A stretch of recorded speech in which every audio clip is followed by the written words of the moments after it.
کو اپنا قائد مانتے ہیں. آپ جس طرف بھی اشارہ کریں گے, آپ جو بھی کام کرنے کے لیے کہیں گے, ہمیں پورا یقین ہے کہ آپ اس کے اندر بھلائی ہوگی, اور آپ جو بھی کام کرنے کے لیے کہیں گے وہ صرف مسلمانوں کے لیے نہیں ہوگا, بلکہ ہمیں یقین ہے کہ آپ عدل و انصاف کو قائم کرنے کے لیے بتائیں گے, آپ سارے مظلوموں کے لیے ہاتھ اٹھانے کے لیے بتائیں گے. آپ جو ہمیں کہیں گے کہ وہ سارے مظلوموں کے حق میں, اسی طرح سے سارے انسانوں کے حق میں جو بہتر سے بہتر کام ہو سکتا ہے وہ آپ بتائیں گے. بس حضرت آپ سے درخواست ہے کہ آپ یہ قیادت آپ ہم سے قبول کر لیجئے. ہم سب آپ کے حکم پر انشاءاللہ عمل کرنے کو تیار ہیں. کریں گے سب انشاءاللہ. بیٹھ جائیے, جزاکم اللہ, جزاکم اللہ. بہت محبت اور عزت اور قدر و احترام کے لائق بزرگوں, بھائیوں, بہنوں اور عزیز ترین نوجوانوں, نوجوان بیٹوں اور نوجوان بیٹیوں, جس زمانے میں رحمت دو عالم صلی اللہ علیہ وآلہ وسلم کو ایک بہت بڑا مشن اور بہت بڑا مقصد دے کر انسانیت کے پروردگار نے بھیجا تھا. مسلمانوں کے اللہ نے نہیں, انسانیت کے شفیق پروردگار نے بھیجا تھا. اس وقت بھی انسانی سماج کے ایک کنواری لڑکی 4000 میل کا سفر کر کے اپنی منزل تک پہنچتی تھی اکیلی. پورے راستے اسے کبھی کسی گندی نظر کا, کسی سیٹی بجانے والے نوجوان کا چھیڑ چھاڑ تو بہت دور کی بات ہے, اسے سامنا نہیں کرنا پڑتا تھا. یہاں مجھے بتایا گیا ہے کہ علماء کرام بھی ہیں, عمائدین اور دانشوران شہر بھی ہیں, مردوں میں بھی اور خواتین میں بھی, عالمات بھی ہیں, اور یوتھ نوجوان بوائز اینڈ گرلز بڑی تعداد میں ہیں, اسٹوڈنٹس اور ٹیچرز بھی ہیں. ہو سکتا ہے بہت سے جرنلسٹ بھی ہوں, رائٹرز بھی ہوں, کچھ شعراء بھی ہوں, بزنس مین چھوٹے بڑے تاجر بھی ہوں.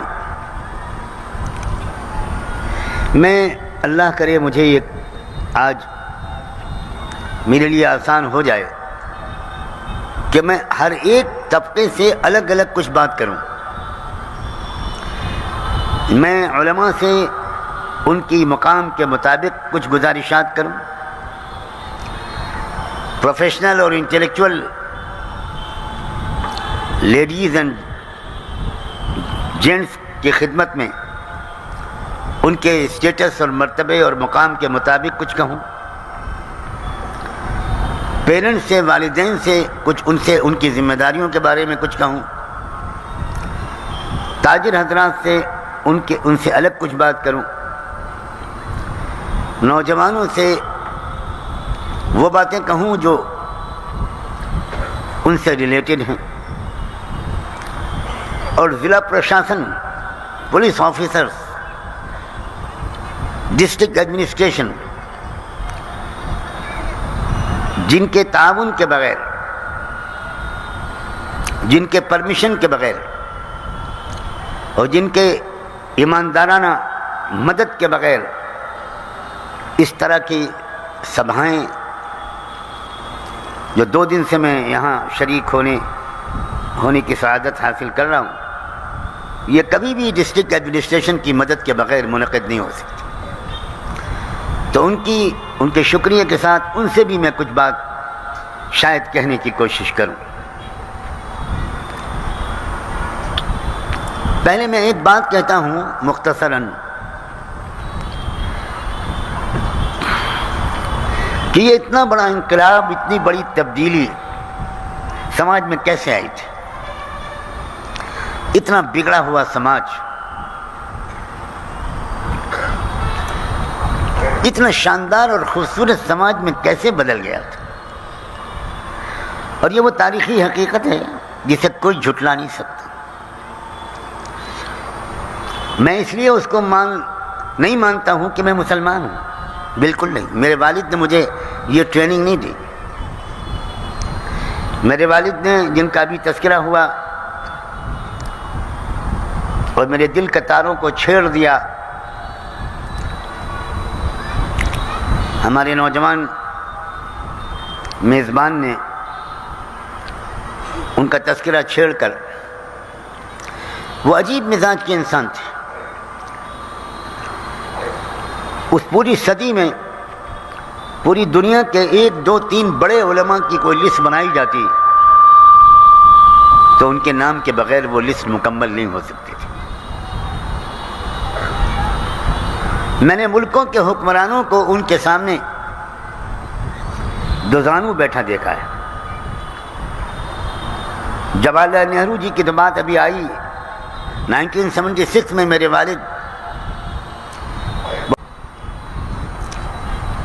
اس وقت prime minister Mrs Indira Gandhi تھی. مسز گاندھی کو پتہ چلا تو وہ جانتی تھیں کہ ان کے والد نہرو جی مولانا منظور نعمانی کا کتنا احترام کرتے تھے. تو مسز گاندھی نے اس رشتے کو نبھاتے ہوئے دلی سے اپنے پرسنل ڈاکٹروں کی ایک پوری ٹیم بھیجی. ان ڈاکٹروں نے آ کر ہمارے والد صاحب کا چیک اپ کیا، رپورٹس دیکھیں، لوکل ڈاکٹرز کے ساتھ مشورہ کیا، اور انہوں نے کہا کہ ہم میڈم مسز گاندھی کو جا کر اپنی اوپینین دیں گے، اپنی رائے دیں گے. ہم لوگوں نے ان کا شکریہ ادا کیا. میں اس وقت مدینہ یونیورسٹی میں پڑھتا تھا اور گرمی کی چھٹیوں میں آیا ہوا تھا لکھنؤ. اسی دوران ہمارے والد صاحب کی حالت خراب ہوئی. مسز گاندھی کے فزیشنز کی ٹیم نے، ڈاکٹروں کی ٹیم نے دلی جا کر مسز گاندھی کو اپنی رپورٹ دی. تو مسز گاندھی نے فوراً دلی سے اسٹیٹ ایئر کرافٹ سرکاری ہوائی جہاز بھیج دیا. 2 ڈاکٹر ساتھ میں آئے اور انہوں نے ہمارے گھر میں آ کر یہ کہا کہ ہماری رپورٹ سن کر مسز گاندھی نے کہا کہ مولانا منظور نعمانی صاحب کو فوراً دلی لاؤ. ہم دلی میں ان کا علاج کرائیں گے، لکھنؤ میں صحیح علاج نہیں ہو پائے گا. میرے بڑے بھائی سارے معاملے کو ہینڈل کر رہے تھے.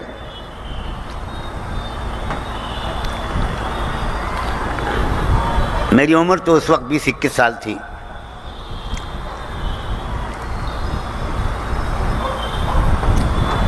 ہم لوگوں نے بہت شکریہ کے ساتھ، ہمارے بھائیوں نے وہ اسٹیٹ ہوائی جہاز واپس کیا. لکھنؤ سے جو کلکٹر اور SSP صاحب آئے تھے ان کا شکریہ ادا کیا اور کہا ہماری خاندانی روایات اس کی اجازت نہیں دیتی کہ ہم کسی سرکار کا احسان لیں. ہم بس چھوڑیے، بالکل ٹھیک، چھوڑیے، بالکل ڈسٹرب نہیں کیجیے.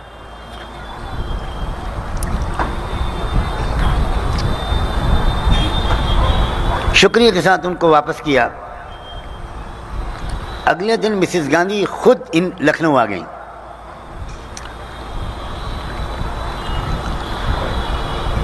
اور انہوں نے آ کر بہت ریکویسٹ کی والد صاحب سے کہ میں آپ سے ہاتھ جوڑ کے درخواست کرتی ہوں، آپ مسلمانوں کے نہیں، آپ دیش کے لیے بہت قیمتی شخصیت ہیں. کیونکہ دیکھو ہمارے علماء کبھی اپنے سوارتھ کی خاطر، کبھی اپنی غرض کی اور اپنی ذاتی فائدے کی خاطر نہ ایک لفظ بولتے تھے نہ ایک کام کرتے تھے. وہ سراپا محبت ہوتے تھے، خیرخواہی کرتے تھے، ہر ایک کا بھلا چاہتے تھے، مسلمان ہو، ہندو ہو، کسی دھرم کو ماننے والا ہو، انسان ہو، جانور ہو، وہ ہر ایک کے ہمدرد، ہر ایک کا بھلا چاہنے والے ہوتے ہیں۔ اور جو لوگ ایسے ہوتے ہیں، ایک مدت تک ان کو جانچنے کے بعد اللہ پوری مخلوق کے دل میں ان کی محبت ڈال دیتا ہے۔ ان الذین آمنوا وعملوا الصالحات سیجعل لهم الرحمن ودا۔ اور وہ جب دیکھتے ہیں کہ لوگ ان کو دیکھنے کے لیے ٹوٹ پڑ رہے ہیں، ان کو سننے کے لیے ٹوٹ پڑ رہے ہیں، تو ان کے دل میں کبھی اپنی بڑائی نہیں آتی۔ وہ ہمیشہ یہ منظر دیکھ کر سر جھکا رہتا ہے ان کا، اور ان کے دل سے رسول اللہ کی یہ دعا نکلتی رہتی ہے کہ اللہم اجعلنی فی عینی صغیرا وفی اعین الناس کبیرا۔ اللہ مجھے اپنی نگاہوں میں چھوٹا بنائے رکھیے گا، لوگوں کے دلوں میں اگر میری بڑائی آ جائے اور اس کی وجہ سے آپ کی بات لوگوں کے دل میں اتر جائے تو یہ آپ کا فیصلہ ہوگا، لیکن اپنی نگاہ میں بڑا نہ بن جاؤں، کیونکہ جو انسان اپنے کو بڑا سمجھنے لگتا ہے اس سے بڑھ کر دنیا میں ذلت اور رسوائی کسی کی قسمت میں نہیں لکھی جاتی۔ مسز گاندھی کا شکریہ ادا کیا گیا اور ان سے کہا گیا زندگی اور موت اللہ کے ہاتھ میں ہے، ہم حکومت کا کوئی احسان لے کر دلی جا کر علاج نہیں کرانا چاہتے، اگر دلی جانا ہی ضروری ہوگا تو ہم اپنے طور پر جانے کی کوشش کریں گے، ویسے امید یہ ہے کہ ضرورت نہیں پڑے گی۔ مسز گاندھی شرمندہ ہو کر شکریہ ادا کر کے واپس گئیں۔ میں نے اس لیے یہ بات سنائی ہے کہ علماء کی ذمہ داری کیا ہے، میں علماء سے کہنا چاہتا ہوں۔ اگر علماء نے اپنے آپ کو نبیوں کی وراثت کے لائق نہ بنایا، خالی پڑھانے اور جلسوں میں تقریریں کرنے کو کافی سمجھا، اگر علماء نے اپنے کیریکٹر کو نہ بنایا، اگر علماء بڑے گناہ تو چھوڑیے، چھوٹے سے چھوٹی غلطی سے بھی ہزاروں میل دور انہوں نے اپنے آپ کو نہیں رکھا، شک کی جگہ سے اپنے آپ کو دور نہیں رکھا، بدگمانیوں کی جگہ سے اپنے آپ کو دور نہیں رکھا، تو علماء اپنی ذمہ داریوں کی ادائیگی کے سلسلے میں بہت قصوروار قرار پائیں گے، اور ان کی پگڑی، ان کا جبہ قبہ، ان کا کرتا پاجامہ اور داڑھی ان کو دنیا اور آخرت میں رسوائی سے بچا نہ پائے گی۔ حضرات علماء کرام، آپ کی ذمہ داری بہت سنگین ہے۔ آپ اگر مزاج شریعت پر آئیں گے تب عام مسلمان حدود شریعت پر آئیں گے۔ مزاج شریعت کچھ اور ہے، حدود شریعت کچھ اور ہے۔ مزاج شریعت میں بہت زیادہ اعلیٰ درجے کا تقوی ہے، بہت احتیاط ہے، مشکوک آمدنی سے ہزاروں دور بھاگنا ہے، ہزاروں میل دور بھاگنا ہے۔ مزاج شریعت وہ ہے جو صحابہ نے دکھایا، مزاج شریعت وہ ہے جو امام ابو حنیفہ، امام شافعی، امام مالک، امام احمد، امام بخاری، امام اوزاعی، لیث ابن سعد، امام سفیان ابن عیینہ، سفیان ابن لیث، ان لوگوں نے جو مزاج دکھایا۔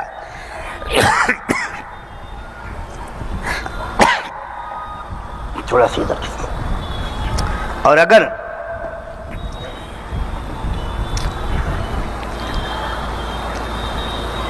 آپ کو پچھلے دور کے بزرگوں کی تاریخ بھول گئے ہوں آپ، تو میں کہنا چاہتا ہوں مزاج شریعت وہ ہے جو حجت الاسلام حضرت نانوتوی کی زندگی میں تھا، نابغ عصر امیر المؤمنین فی الحدیث حضرت گنگوہی کی زندگی میں تھا، حکیم الامت حضرت تھانوی کی زندگی میں تھا، حضرت مولانا محمد الیاس کاندھلوی کی زندگی میں تھا، مولانا ابو الحسن علی ندوی، مولانا محمد یوسف کاندھلوی، مولانا محمد منظور نعمانی اور ان جیسے دوسرے اہل اللہ کی زندگی میں تھا۔ وہ مزاج شریعت پر عمل کرتے تھے۔ آپ اگر مزاج شریعت پر عمل کریں گے تب عوام حدود شریعت پر آئیں گے۔ آپ اگر نفلیں پڑھیں گے، تہجد پڑھیں گے، اوابین پڑھیں گے، صبح و شام ذکر کریں گے، قرآن مجید کی تلاوت رو رو کر کریں گے، تب عوام فرض نمازیں پڑھیں گے، تب عوام فرض روزے رکھیں۔ اور اگر آپ بھی حدود شریعت پر آ گئے، اللہ نہ کرے تو عوام حدود شریعت کا خیال نہیں رکھیں گے، پھر عوام وہ سب کریں گے جو آج کے عوام کر رہے ہیں، وہی رشوت، وہی سود خوری، وہی مشکوک آمدنی کا کھانا، وہی حلال و حرام کے درمیان فرق نہ کرنا، وہی شادی بیاہ میں لاکھوں کروڑوں روپے خرچ کر دینا، وہی بے پردگی، وہی بے حیائی، وہی عریانیت، وہی ننگا پن۔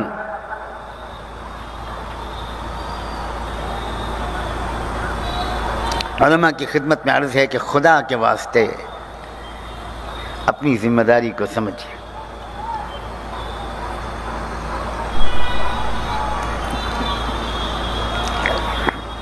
آپ کی نماز فرض کی ادائیگی کے طور پر نہیں ہونی چاہیے، آپ کی نماز عشق والی نماز ہونی چاہیے، محبت والی ہونی چاہیے۔ آپ سے اللہ کا تعلق صرف قانونی نہیں ہونا چاہیے، آپ کا اللہ سے تعلق محبت والا ہونا چاہیے۔ دونوں تعلق میں زمین آسمان کا فرق ہے۔ اگر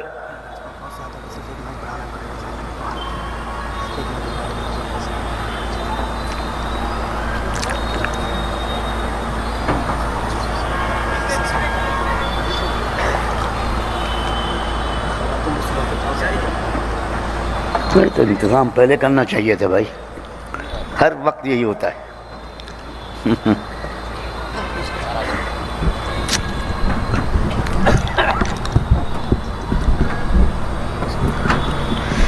اللہ اکبر، ادھر لگاؤ نا۔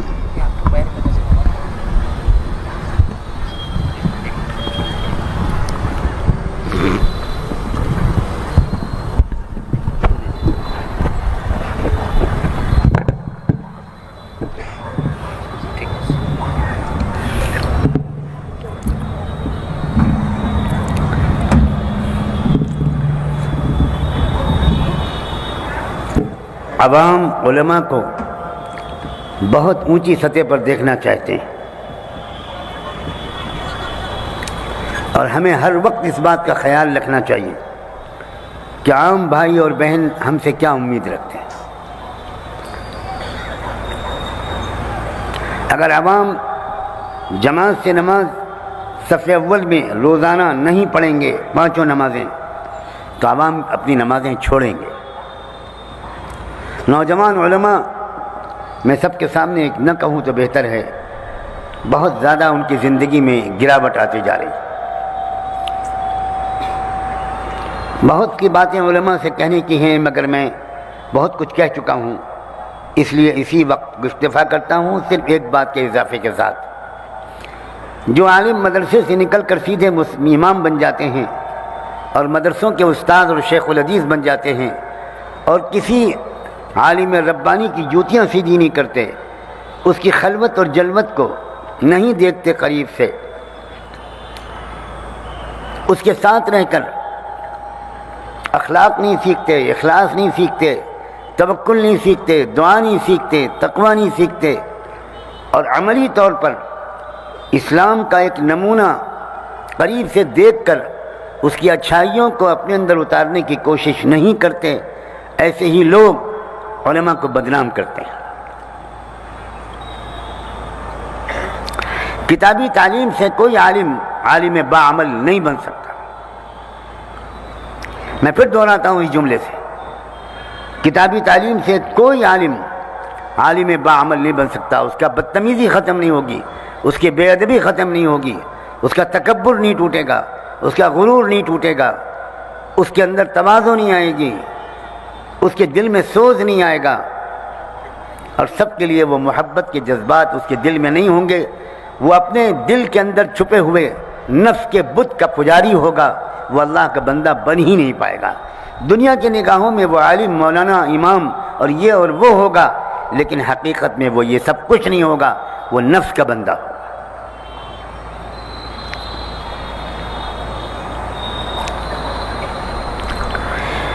اس کے بعد میں دانشوروں اور علماء دین سے، پڑھے لکھے لوگوں سے، کالجز میں پڑھانے والوں سے، پڑھانے والیوں سے، جو بھی دانشور کہلاتے ہیں شہر کے معززین، وہ پروفیشنلز ہوں، ڈاکٹرز ہوں، انجینئر ہوں، لائر ہوں، وکلا ہوں، ججز ہوں، وہ پولیس آفیسرز ہوں، ان سے ایک بات کہنا چاہتا ہوں. آپ کی ذمہ داری علماء کی طرح کی ذمہ داری ہے. آپ نے تعلیم جو حاصل کی ہے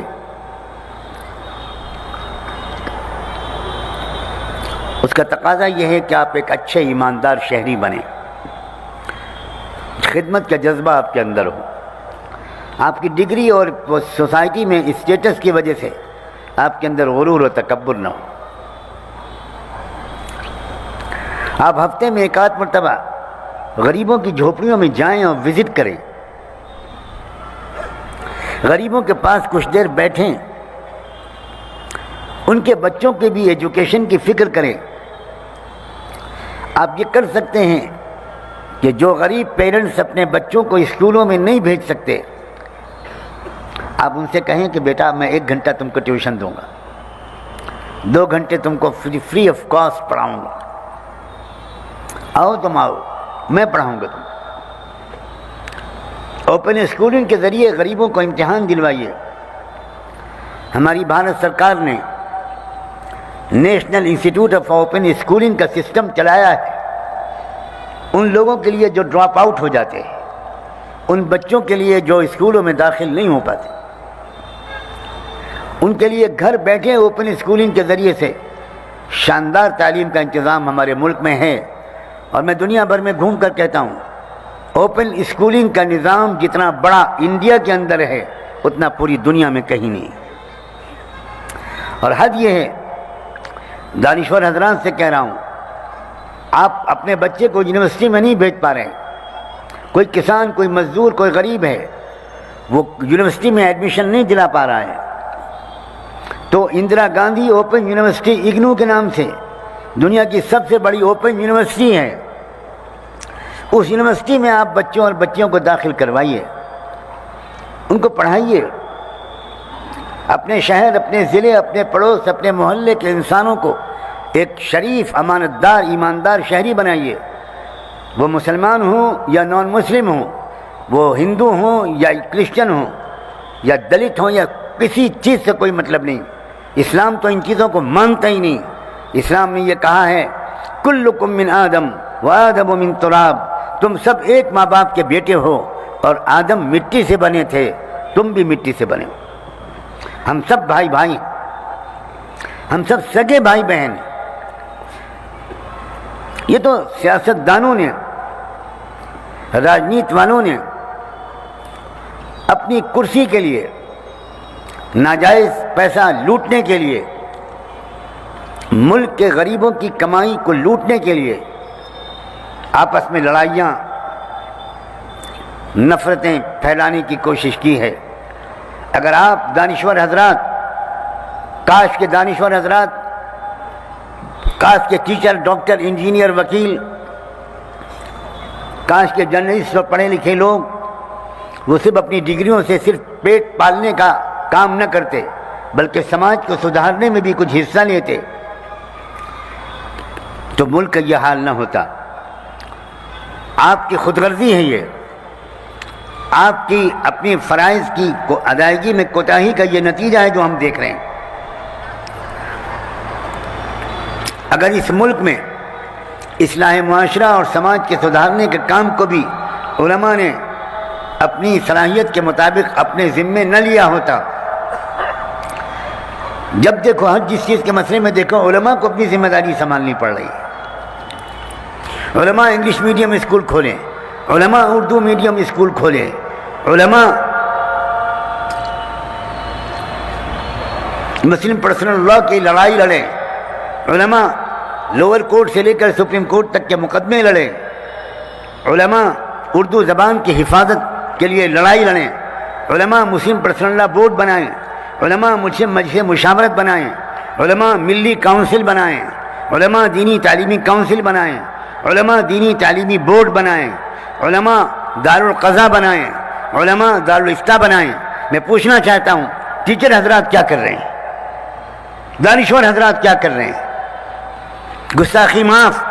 آپ میں سے اکثر لوگ صرف پیسہ کما رہے ہیں, صرف اپنے کیریئر کے ذریعے سے اپنے محلے سے نکل کالونی میں شفٹ ہو رہے ہیں, مسلم معاشرے سے دور ہو رہے ہیں, غریب آدمی آپ سے مل نہیں سکتا. یہ کون سی تعلیم ہے؟ سارے ذمہ داری بڑی حد تک علماء اٹھائیں. علی گڑھ مسلم یونیورسٹی کا کیریکٹر آپ کو کچھ خبر نہیں ہوگی. اقلیتی کردار پر جب بھی حملہ ہوا, گلزاری لال نندا کے پرائم منسٹر تھا اس کے زمانے میں ہوا, لال بہادر شاستری پرائم منسٹر تھے ان کے زمانے میں ہوا. کون سامنے آیا؟ مولانا ابوالحسن علی ندوی اور میرے والد ماجد مولانا محمد منظور نعمانی. انہوں نے پورا ٹرسٹ بنایا, لکھنؤ میں علی گڑھ کے سلسلے میں کانفرنس کی. نہ میرے والد کبھی علی گڑھ گئے, نہ مولانا ابوالحسن علی ندوی کے خاندان کے کسی بچے نے علی گڑھ یونیورسٹی میں تعلیم پائی, مگر یونیورسٹی کو بچانے کے لیے بھی علماء کو سامنے آنا پڑا. کیوں آنا پڑا؟ اس لیے کہ گستاخی معاف, آپ کالجز اور یونیورسٹیز کے پڑھنے والے لوگ قوم کی فکر بہت کم اور اپنے پیٹ کی فکر زیادہ کرتے. ہمارے گھر سے ایک اخبار ندائے ملت نکلتا تھا. مولانا ابوالکلام آزاد نے 2 اخبار نکالے تھے, البلاغ اور الہلال. ان دونوں اخباروں کے بعد اس ملک کا سب سے طاقتور اخبار جس نے حکومت کی چولیں ہلا دی تھی وہ ندائے ملت اخبار تھا. اس ندائے ملت اخبار کے ایڈیٹر میرے دونوں بڑے بھائی تھے, مولانا عتیق الرحمان سنبلی اور جناب حفیظ نعمانی. اللہ ان دونوں کی خبروں کو نور سے بھرے. ان دونوں نے اور ایک ڈاکٹر آصف قدوائی, ان تینوں نے مل کر ندائے ملت کا اسپیشل ایشو نکالا علی گڑھ مسلم یونیورسٹی کے نام پر. یہاں انٹیلیجنس کے میرے دوست میرے بھائی بیٹھے ہوں گے. اس وقت یہ حالت تھا CID ڈپارٹمنٹ کا, LIU کا, لوکل انٹیلیجنس یونٹ کا, کہ وہ اس ندائے ملت اخبار کے چھپنے سے پہلے 1000 مرتبہ انہوں نے کوشش کی کہ ان کو ان کے مضامین مل جائیں کہ اس نمبر میں کیا آ رہا ہے. ندائے ملت اخبار میں مسلمانوں کے مضامین کم تھے. اس ملک کے انصاف پسند نان مسلم ججز of the supreme court, retired ججز of the supreme court, retired ججز آف دا ہائی کورٹ اور بڑے بڑے لائرز کے مضامین تھے کہ علی گڑھ مسلم یونیورسٹی ایکٹ اللیگل ہے, غیر قانونی ہے, یہ ایک اقلیتی ادارہ ہے, اس کے اقلیتی کردار کو ختم کرنا ملک کے سنویدھان کے خلاف ہے. اس رسالے کو, اس اخبار کو حکومت ضبط کرنا چاہتی تھی, نہیں ضبط کر پائی, اور عجیب و غریب طریقے پر یہ رسالہ نکلا. اور آج میں پہلی بار یہاں موجود ہزاروں بہنوں سے کہنا چاہتا ہوں, اس رسالے کے ڈسپیچ ہو جانے میں میری بھابھی کا کردار تھا. میرا پورا خاندان اس دین اور اس ملک کی ایکتا پر اور اس ملک کے دستور پر ایمانداری سے عمل درآمد کرنے کے لیے بچہ بچہ قربان ہوا ہے. مجھے یہ دیکھ کر دکھ ہوتا ہے کہ اکثر مسلمان اس ملک کے دستور سے واقف نہیں, اس ملک کے دستور کے بننے کی تاریخ سے واقف نہیں. آپ کو نہیں معلوم, مجھے شکایت کا حق ہے اور میں الوداعی خطاب میں یہ شکایت کیے بغیر جانا نہیں چاہتا کہ علماء کو بھی نہیں معلوم.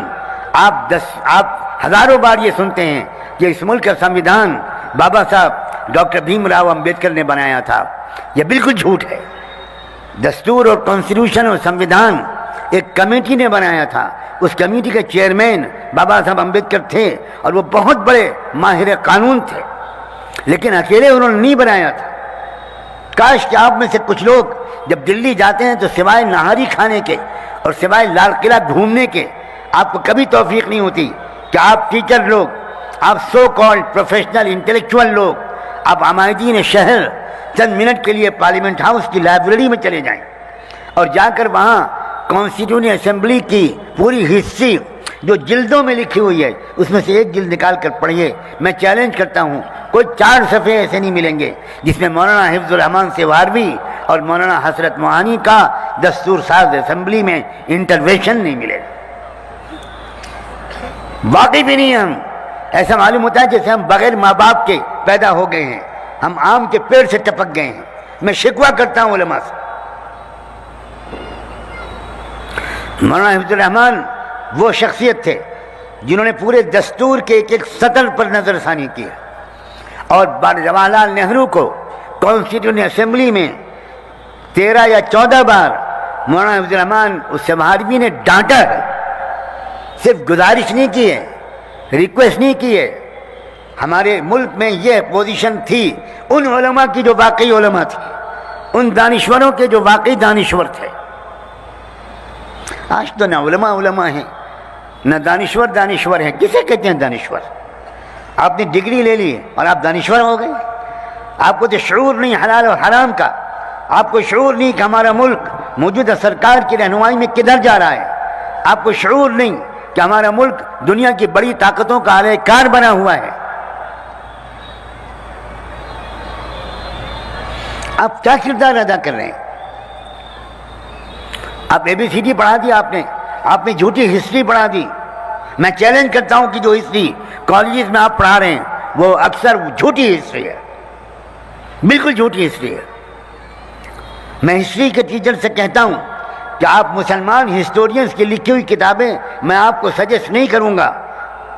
آپ بشمبر ناتھ پانڈے کی کتاب پڑھیے، جو اڑیسہ کے گورنر رہے، جو 20 سال ممبر پارلیمنٹ رہے، جو سینئر موسٹ گاندھیائی لیڈر رہے، آپ ان کی لکھی ہوئی ہسٹری پڑھیے۔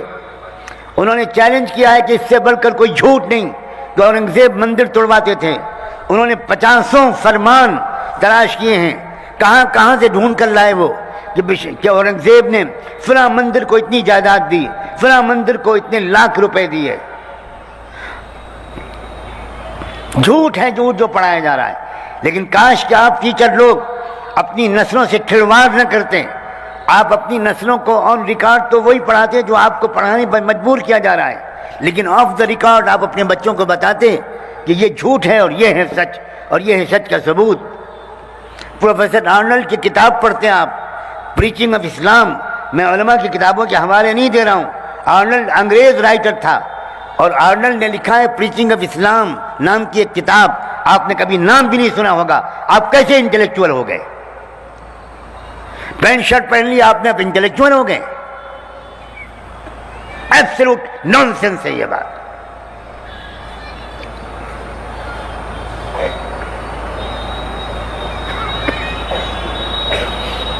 کیا آپ کو معلوم ہے کہ پنڈت موتی لال نہرو کی اردو کی رائٹنگ بہت خوبصورت تھی؟ کیا آپ جانتے ہیں کہ گاندھی جی اردو میں بہترین خط لکھتے تھے؟ کیا آپ جانتے ہیں کہ گاندھی جی جب احمد آباد جیل میں تھے اور اسی وقت اسی جیل میں مولانا محمد علی جوہر تھے، تو تہجد کے وقت میں گاندھی جی محمد علی جوہر کو جگانے آتے تھے کہ مولانا یہ پیغمبر محمد کی تہجد کا وقت ہے، مولانا اٹھیے اور تہجد پڑھ کر دیش کے لیے دعائیں کیجیے۔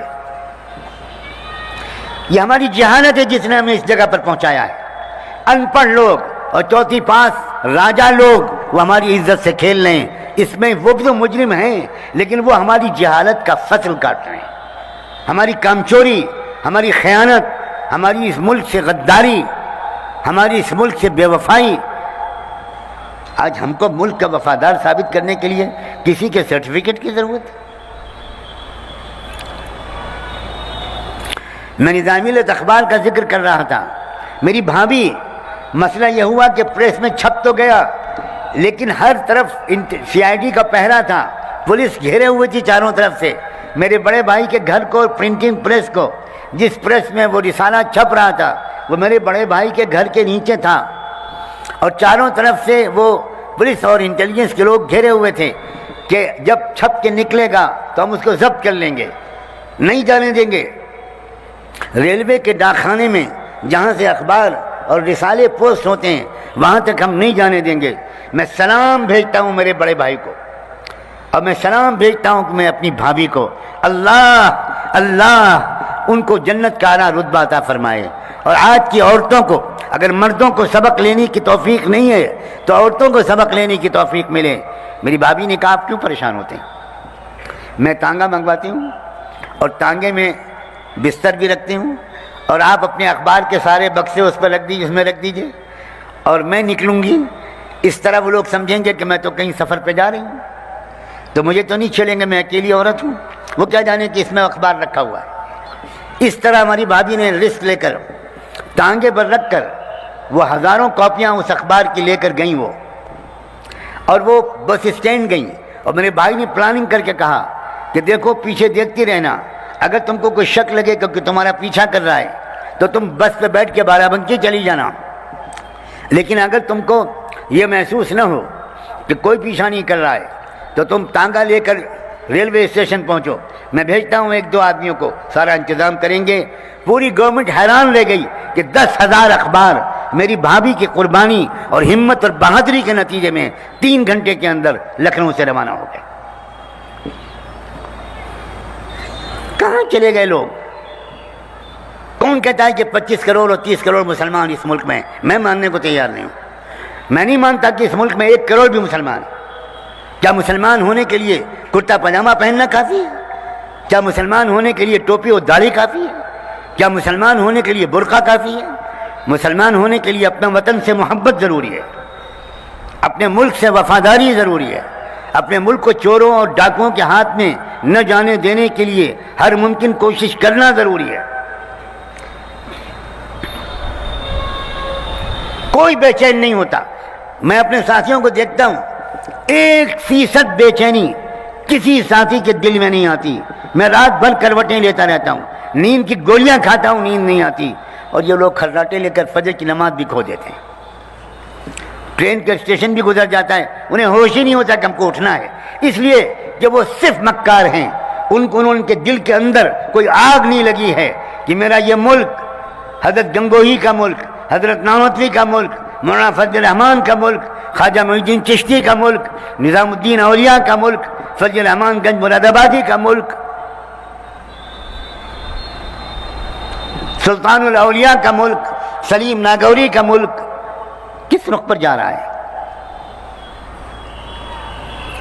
یہ RSS کے لوگ جو انگریزوں کے مخبر تھے، جو انگریزوں کے دلال تھے، جو خبریں بھیجتے تھے، یہ ساورکر کے فالوور، جس ساورکر نے انگریزوں سے معافی مانگی، 3 معافی نامے لکھے، اور انگریزوں نے شرط لگائی کہ تم اگر باہر نکل کر مسلمانوں کے خلاف نفرت پھیلاؤ گے، کیونکہ تم بڑے اچھے رائٹر ہو، تمہاری کتابیں ہیں، اگر تم باہر نکل کر مسلمانوں کے خلاف زہریلا پروپیگنڈا کرو گے تو ہم تمہیں معاف کر دیں گے، ورنہ عمر قید کے لیے انڈمان نکوبار کالا پانی ساورکر کو بھیج دیا گیا تھا۔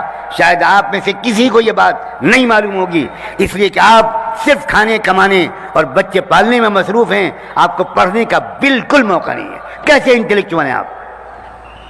میں نہیں مان سکتا ایسے لوگوں کو علماء، اور میں نہیں مان سکتا ایسے لوگوں کو انٹلیکچوئل جو مطالعہ نہیں کرتے، جو پڑھتے نہیں، جو لائبریری کے ممبر نہیں بنتے، جو سوائے گپ لڑانے کا کوئی کام نہیں کرتے۔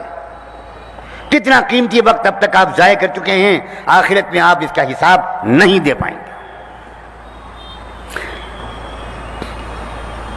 یہ زندگی دنیا کی ہاں ہی ہو کرنے کے لیے آئی ہے، کہے لگانے کے لیے آئی ہے۔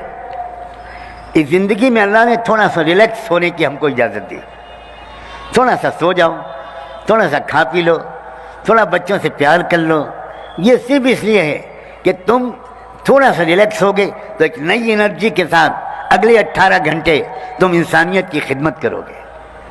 صرف سونے کے لیے زندگی نہیں آئی، صرف کھانے پینے اور بیوی کے ساتھ سونے کے لیے یہ زندگی نہیں ملی۔ جس زندگی میں کوئی ذمہ داری نہیں ہوگی، جس زندگی میں کوئی چیلنج نہیں ہوگا، جس زندگی میں کوئی ٹینشن نہیں ہوگا، جس زندگی میں کچھ فرائض نہیں ہوں گے، وہ زندگی جنت میں رکھی ہے اللہ نے۔ یہ دنیا لقد خلق الانسان فی کبد، یہ دنیاوی زندگی اسٹرگل کی جگہ ہے، سنگھرش کی جگہ ہے، مشقت کی جگہ ہے، انصاف کا نظام قائم کرنے کی جگہ ہے، ظلم سے لڑائی لڑنے کی جگہ ہے۔ مگر ہم لوگوں نے اس زندگی کا مطلب ہی نہیں سمجھا۔ مسلمانوں کی شادیاں 80-90% جس طرح کی ہوتی ہیں، میرا خیال یہ اسی شہر پر اللہ کے عذاب کا فیصلہ اسی شادی کے دن ہو جاتا ہے۔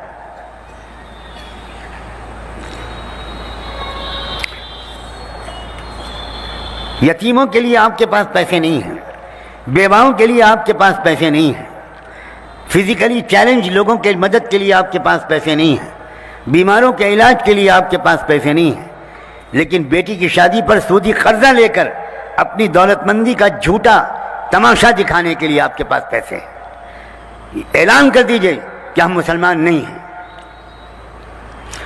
آپ اسلام کو بدنام کرنے کے لیے یہ سب کر رہے ہیں. اسلام کو بدنام کرنے کے لیے اسلام کے دشمن کافی ہیں. آپ کو کس نے یہ کانٹریکٹ دے دیا؟ آپ کو کس نے یہ ٹھیکہ دے دیا؟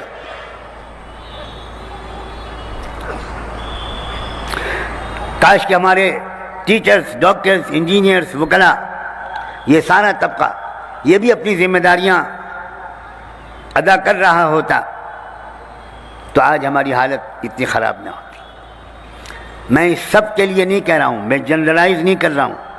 بہت سے لوگ اس طبقے کے اندر اللہ کے ولی موجود ہیں. بہت سے لوگ اس طبقے کے اندر وہ ہیں جن میں ہمت ہے، جن میں سخاوت ہے، جن میں بہادری ہے، جن میں قومی شعور ہے، جن میں اجتماعی بیداری ہے.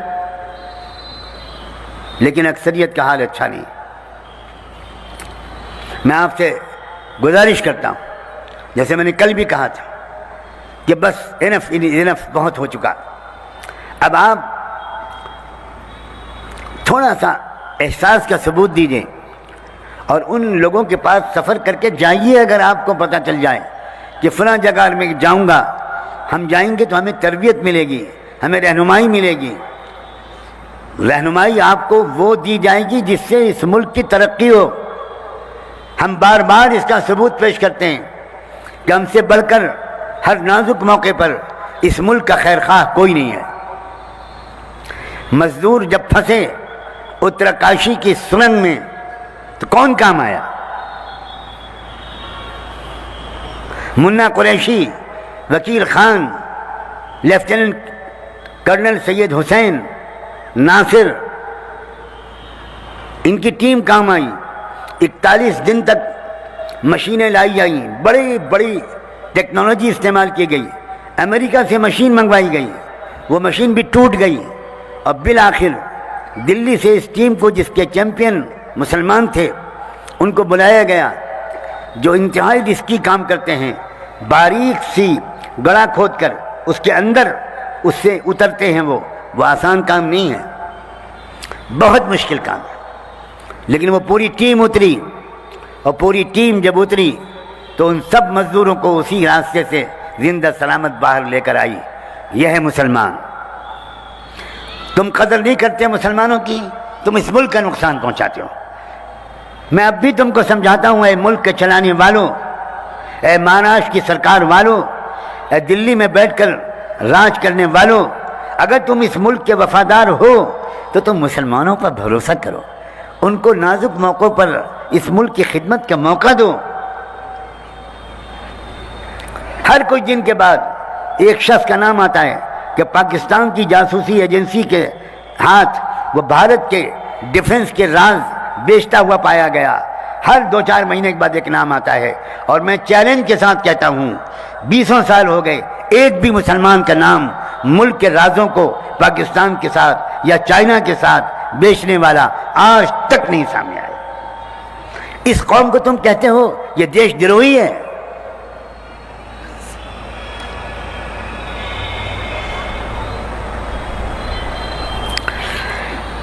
فلسطین کا مسئلہ آتا ہے.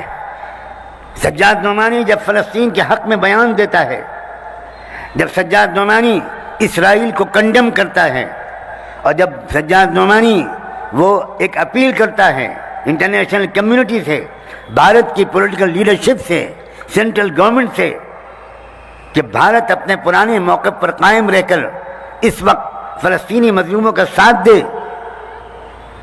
تو میرے پاس ایجنسیز کے فون آنے شروع ہو جاتے ہیں. مولانا یہ کیا کہہ دیا آپ نے؟ میں نے کہا جناب، میں نے وہ کہا جو اٹل بہاری واجپئی نے کہا تھا. آئیے مجھ سے ملیے، میں آپ کو بتاؤں. آپ انٹیلیجنس ایجنسی کے آفیسر ہیں اور آپ کو نہیں پتا کہ late prime minister of India وہ جو راجنیتک نیتا نہیں تھے، he was the one of the greatest statesman. وہ اسٹیٹسمین تھے.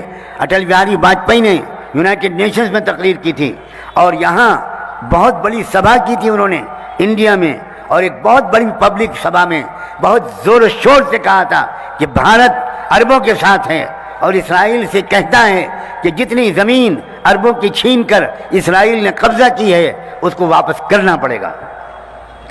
جب اٹل بہاری واجپئی پرائم منسٹر بنے تو دونوں تینوں مرتبہ انہوں نے مجھ کو بلایا. ایک بار بڑی لمبی گفتگو ہوئی. اس موقع پر ان کا موڈ بہت اچھا تھا. وہ ویسے بھی بڑے ہیومرس آدمی تھے, بہت ہنسنے والے, بہت مسکرانے والے. تو میں نے اٹل جی سے پوچھا کہ اٹل جی آپ نے جو اتنی زوردار تقریر عربوں کی حمایت میں کی تھی, تو یہ آپ کے اپنی وچار تھے یا آپ جب اس وقت سرکار میں تھے جنتا دل کی تو یہ سرکاری پالیسی تھی؟ انہوں نے کہا کہ میں فارن منسٹر تھا, میں اپنی ذاتی بات کیسے کہہ سکتا تھا. اس وقت پرائم منسٹر مراد جی دیسائی کے پاس میں گیا. اٹل جی نے مجھے پرسنلی بتایا, نوٹ کر لیں نوٹ کرنے والے. اٹل جی نے کہا کہ میں مراد جی بھائی کے پاس گیا اور میں نے ان سے کہا کہ سر عرب اسرائیل کانفلکٹ شروع ہوا ہے, تو اس معاملے میں بھارت کی پالیسی کیا ہوگی؟ تو مراد جی بھائی نے کہا کہ پارٹی کے بدلنے سے فارن پالیسی نہیں بدلا کرتی, سرکار کی بدلنے سے فارن پالیسی کبھی نہیں بدلا کرتی. ہم عربوں کے ساتھ تھے, عربوں کے ساتھ ہیں اور عربوں کے ساتھ رہیں گے.